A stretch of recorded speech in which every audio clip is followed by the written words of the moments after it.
about the notice. And I've been appearing. I was at the EFCC on the 10th of December precisely, and I waited for about 4 hours, and nobody attended to me. We're here in Nigeria. If a fundamental human rights action had been filed against my right that was breached because I was detained for about 9 days in Ilorin, April last year, and I needed to find out why should I be breached, why should I be detained. There was no court order for why my accounts were frozen, the company accounts as well. My company business was rendered completely put on the pause, and we wanted to find out why should this happen. This transaction is all predicated on the premise of a contract. There's a contractual relationship, for goodness sake. And this contractual relationship, prepared by a certified lawyer, Udo Udoma, who is our copyright lawyer. There was a breach on this contract where the said artist, who is supposed to be a gospel artist, who is supposed to have integrity, who is supposed to sing Jesus and mean Jesus, who is supposed to keep to her words and terms of agreement, breached the contract, boycotted monies for events into her personal accounts, where it was using the same contents that belongs to us, earns those monies personally without any form of remittance. We were remitting royalty until we sent a mail officially and said we will no longer send a mail to you any more royalties until there's a proper mutual financial reconciliation. We need to have a meeting, and this will be done on the premise of an unbiased audit without any form of religious influence of one of your fathers or your mothers who have your interest and want to twist us to do what is not wrong. It's about justice. Now, when we say these things, is it about money? No, this is not just about money. This is about truth. This is about sincerity. This is about integrity. This is about saying yes and you keep to yes. This is a 50-50 transaction where we have not even recouped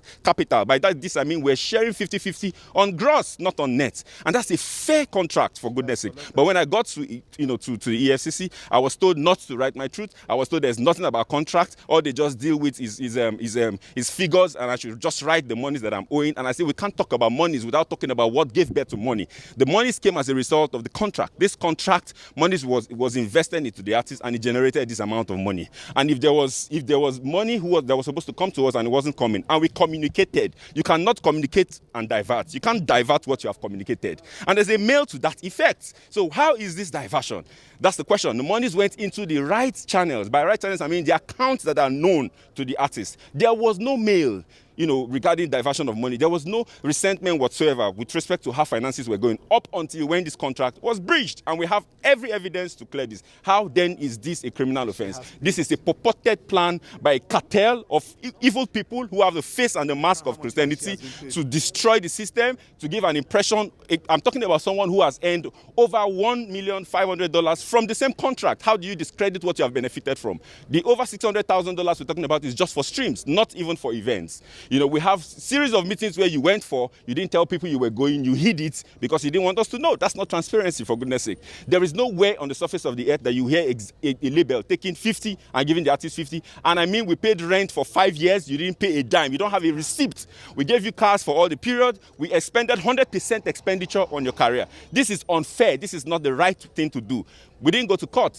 We went to court because I wanted to ask that my fundamental right. And why? Because every time I made efforts to see how we can sit down to resolve, the clergies refused. They said my attempt to want to have a peaceful resolution meant weakness, and I would not be bold enough to say, if I don't have anything else, I have my truth, I have my voice, and the world will hear. This is us at the courts here at Federal High Court. I was told that I ran away and I'm here. This is Dr. EeZee. We had also said the right thing to do is to go through an arbitration. When the audits collapsed because of the bias by the people who are supposed to handle it right, we now said, okay, let's explore what the contract provides, which is arbitration through the multi-door court, where this platform brings an independent auditor, either from ICANN, that is neutral and not affiliated to any of the parties, to look into the books. I will publish all our books to the world to see, and let her publish hers as well. Let there be transparency to the world, since we cannot settle it privately. What I will not take is to be twist. I will not be bullied. I will not be intimidated. No, I will not. It won't happen. Nobody has exclusivity or monopoly of madness. The law is the law, and it's clear. Regarding catalog, I've been threatened that if they will put charges on me, They will put charges on me using the clicks and the connections that they have, and I won't have an option, and I won't have an option but to relinquish the catalog. I must go to jail, but all sorts of all manner of threats, and this is coming from Christians, people who call the name of the Lord. We are here at the court, and we have filed for a motion for the warrant of arrest to be set aside until it is clearly established if this is a civil transaction or not. And as God will have it, the judge and the court has granted that motion be set aside. I want to thank you for following this. Please pay attention to the truth. Don't be a fanatic. Don't say, oh, I love this person, I hate. No, pay attention closely to the sequence of what this has happened. There are picture evidences, there are video evidences, there are contractual witnesses to this, and these people are alive. Let questions be asked. Don't be swayed by your love and emotions, the emotional connection you have to the people who sing. Don't be deceived by religiosity. No, a lot of times appearance is not reality. Pay attention to the nitty-gritty of this. This event is going to unveil and unravel a lot of evil that goes on within the gospel ecosystem. My name is Dr. EeZee, and I want to thank the members of press and the public for granting me here. On my left are part of members of my team, my legal department, and we have Barrister Isaac here, and we have Barrister Maxwell. Thank you so much, my lead counsel, Dr. Ubani San, Ife, and everyone who is a part of ensuring that this truth is cascaded to the world, and members of the public. Thank you so much. Please allow some follow-up questions. First is, you said you reeled out a number of things that you did for Mercy Chinwo. Is this exclusive to her? Sorry? You reeled out a number of things that you did for her. Yeah. In your press release, you Yes, said please. you made her, you said you gave her a flat apartment. Yes, please. And all Yes, of that. please. Is this exclusive to Mercy Chinwo? Or With respect to her contract. So that's the contractual obligation. From our own end, we're supposed to provide all costs. It's a 360 deal, which means a recording and management contract. So we provided all costs: production costs, housing costs, video costs, mobility costs, and we have the receipts and evidence for all of this. Yes. So yeah. Is it exclusive to Mercy Chinwo? It is not exclusive to. It is exclusive to all the artists on the label. Yes, please. Okay. Herself and every other person that is part of this orchestrated conspiracy.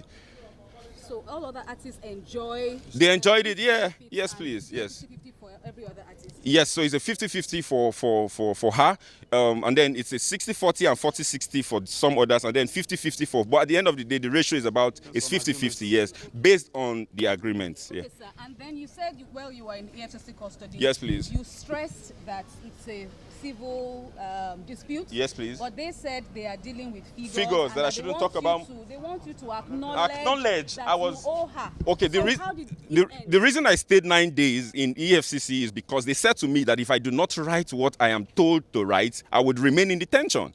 So because I needed to be free, it's my very first time being in the police station. I want to challenge the public that you will not find my name traced to any law enforcement agent anywhere in the world. I've never visited the police station before. I am a credible Nigerian. I do business and straight. But then I was told that if I do not write, compelling me to write in the manner I was being told to write, that I was going to remain in their custody. And what do you do? And they transfer money from your account. What do? You have to follow somehow. So under duress, I did the things that I did, and then I agreed to transfer a certain amount of money, of course. Because the account was blocked, I didn't get a court order. Okay, $274,000 was made to be transferred to her. And then I said to them, why are you making me to transfer money to her when she is not remitting or giving back what she owes? She owes the company a third album and a couple of singles. She has money she's boycotted into her personal accounts that we're not aware of. She didn't give account of. She has events she had attended. We need this transparency has to be both ways. So it's already one-sided. You're right, ensuring that it just comes from we too, but because we were under a lot of pressure and we needed to be free, I had to concede to that, and that's what we went to challenge at the fundamental human rights.